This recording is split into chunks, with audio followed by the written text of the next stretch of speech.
Guys, good morning. Welcome back again to my YouTube channel and then welcome to sa sari-sari store natin. Ayan guys, may bagong deliver na naman tayo ngayon ng mga bigas. Ayan, nagpa-deliver na naman tayo ng I think 1, 2, 3, 4, 5, 6, 7, 8, 9, 10. 10 sacks guys. Ayan, medyo napapansin ko is medyo umaano yung bigas natin, dumadami yung stock. Kasi nag-start lang tayo noon, I think 2 sako or 3 sako na tag to 25 kilos.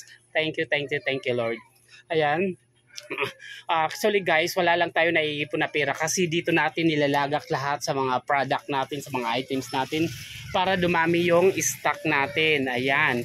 Ganun ang pag sa sari-sari store. Kailangan ikot-ikot lang. Yung parang kanta ni Sarah Horinimo na ikot-ikot lang. Yan, ikot-ikot lang yung puhunan natin. Ayan guys. Kompleto naman tayo sa mga stock kasi ang style ko pag wala ng stock is halimbawa 2, 3 namimili na tayo kaagad. Ayan, yung silka natin, may bagong bili ako na silka.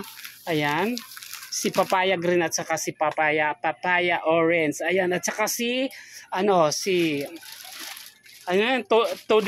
ayan si Todo Tipid. Kumukuha na ako 1 box para makasave ako ng kasi pag pera-peraso lang wala akong discount.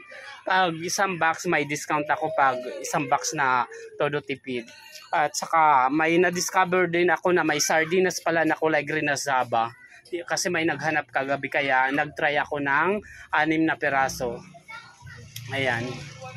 Ayan yung mga chichirya natin. Mayroon naman kompleto yung natin. May complete yung mga dingdong natin. Ayan. Actually, yung pinaka-main vlog natin ngayon is sa rice. Ayan. At sa mga bagong deliver ako, hindi ko pa nalalagyan ng mga price. Ayan. Ayan yung mga diaper ko na pang-apatan. Ayan guys. Okay guys, hanggang dito na lang yung vlog natin. Thank you so much for watching my YouTube channel. Please like, share, comment, subscribe, and on the notification bell. Bye everyone. God bless you all. Always pray guys.